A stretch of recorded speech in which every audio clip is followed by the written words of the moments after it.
தந்தை மகன் தூய ஆவியாரின் பெயராலே இறையேசுவில் பிரியமான சகோதர சகோதரிகளே, இந்த நாள் இனிய நாளாக அமைய உங்கள் ஒவ்வொருவரையுமே அன்போன வாழ்த்துக்களோடும் இயேசுடைய அருளோடும் உங்கள் ஒவ்வொரு குடும்பத்திலும் தங்குவதாக.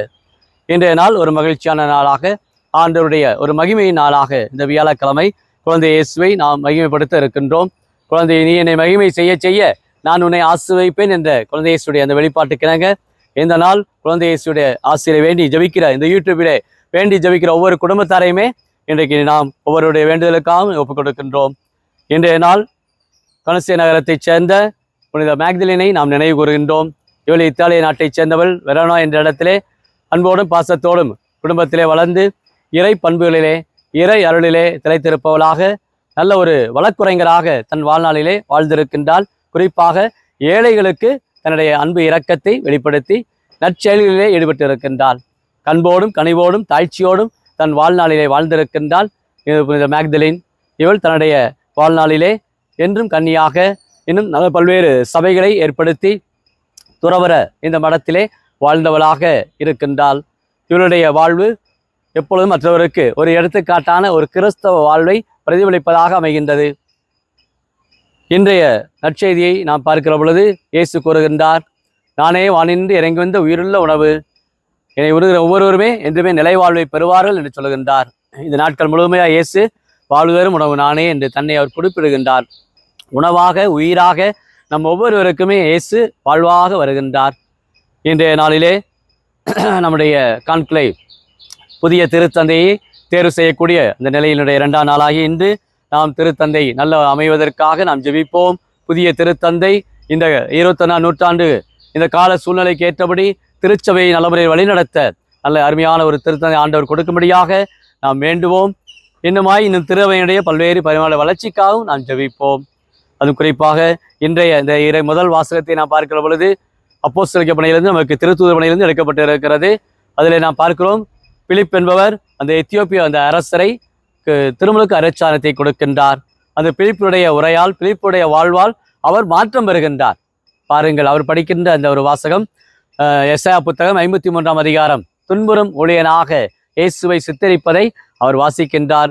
இவ்வாறாக பிலிப்புடைய அந்த போதனை, பிலிப்புடைய ஒரு எடுத்துக்காட்டான கிறிஸ்தவ வாழ்வு அந்த எத்தியோப்பிய அரசருடைய வாழ்க்கையிலே திருமுழுக்கு அரைச்சாதனை பெற்று கிறிஸ்துவாக அவர் தன்னை மாற்றுவதற்கும் கிறிஸ்துடைய பணியை போதிப்பதற்கும் அவர் அந்த திருமுழுக்கு அருளை அவர் பெறுகின்றார். இவ்வாறாக இந்த நாட்களிலே வரக்கூடிய எல்லா வாசகங்களையும் நாம் பார்க்கிறோம். புனித ஸ்தேவான் ஒரு மறைசாட்சியாக கல்லால் எரிந்து கொள்ளப்படுகின்றார். அவருடைய வாழ்க்கை புனித பவுலடியாரை மாற்றியது. இவ்வாறாக இந்த நாட்களிலே பேதுரு, யாக்கோபு, யோவான் போன்ற இந்த அப்போஸ்தலர்கள் தங்களுடைய வாழ்விலே கிறிஸ்துவை பற்றி அறிவிக்கின்றார்கள். கிறிஸ்துவ சாட்சியாக மாறுகிறார்கள். இவருடைய வாழ்க்கையை பார்த்து அநேக பேர் கிறிஸ்துக்குள்ளே வருகிறார்கள். இந்த நாள் இது நமக்கு எதை வெளிப்படுத்துகிறது என்று சொன்னால், இதை லூக்கா ஆசிரியர் தன்னுடைய நற்செய்தியிலும் சரி, இந்த திருத்துவ பணிகள் இந்த நூலை எழுதுவதிலும் எப்பொழுதும் நாம் ஒரு முன்மாதிரியாக இருக்க வேண்டும், கிறிஸ்தவ வாழ்வுக்கு சான்று பகர வேண்டும் என்பதை இந்த நாள் நமக்கு கூறுகின்றார். இன்று நாம் சிந்திப்பது, இந்த நாளுடைய சிந்தனை, நான் இயேசுடைய சாட்சியாக இருக்கிறேனா? என்னால் எத்தனை பேரை இந்த கிறிஸ்தவ மதத்துக்களை கொண்டு வந்திருக்கிறேன்? எத்தனை மக்களுக்கு கிறிஸ்துவ நான் பிரதிபலித்திருக்கின்றேன்?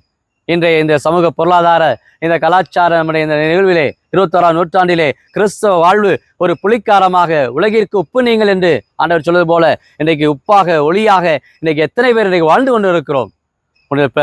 பிலிப்பை போல, ஸ்தேவானை போல இன்றைக்கு நாம் ஒவ்வொருவருமே சாட்சிய வாழ்வு வாழ அழைக்கப்படுகிறோம். இந்த வியாழக்கிழமை குழந்தை இயேசுடைய கரங்களிலே நம்மை ஒப்புக் கொடுக்கிறோம். குழந்தை இயேசு அன்பும் அருளுமிக்கவராக கனசிய நகர் புனித மேக்தலின் இத்தாலிய தேசத்திலே வெரோனா என்ற இடத்திலே ஒரு சாட்சியாக கிறிஸ்துடைய பிள்ளையாக மகளாக வாழ்ந்தது போல இன்றைக்கு நாம் ஒவ்வொருவருமே தூய வாழ்விலே புனித வாழ்விலே நாம் வாழ அழைக்கப்படுகிறோம். இயேசுடைய கரங்களிலே நம்மை ஒப்புக் கொடுத்து ஜெபிப்போமா.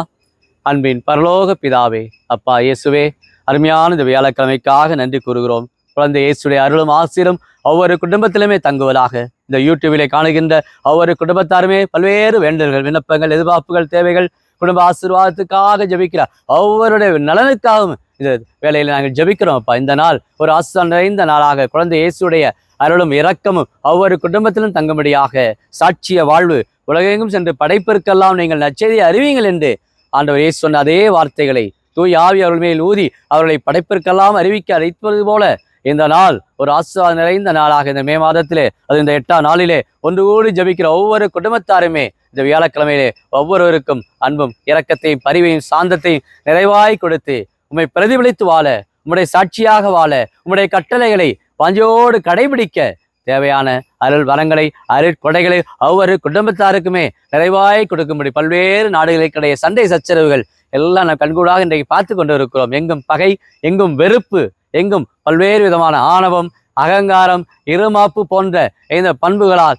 இன்றைக்கு மனிதத்தை இன்றைக்கு தொலைத்து வாழக்கூடிய இந்த சமூகத்திலே இயேசுடைய அந்த அன்பு, இயேசுடைய அந்த இரக்கம், இயேசுடைய மன்னிப்பு எல்லா மக்களுக்கும், எல்லா நாட்டு மக்களுக்கும் ஆண்டவர் நிறைவாய் கொடுக்கும்படியாக, அதுவும் குறிப்பாக புதிய திருத்தந்தையை தேர்ந்தெடுக்கக்கூடிய இந்த நாட்களிலே தூய் ஆவியானவர் நிறைவாய் செயல்பட்டு புதிய இந்த நம்முடைய வாழ்வுக்கு ஏற்றபடி இந்த திரு அவையிலே நல்ல ஒரு திருத்தந்தையை ஆன்மீகம் வழியிலே நடத்தக்கூடிய ஒரு நல்ல ஒரு திருத்தந்தையாக தேவரீர் கொடுக்கும்படியாக இந்த நாளிலே வேண்டி ஜெபிப்போம். எங்கள் ஆண்டவராகிய கிறிஸ்து வழியாக உம்மை மன்றாடுகிறோம்.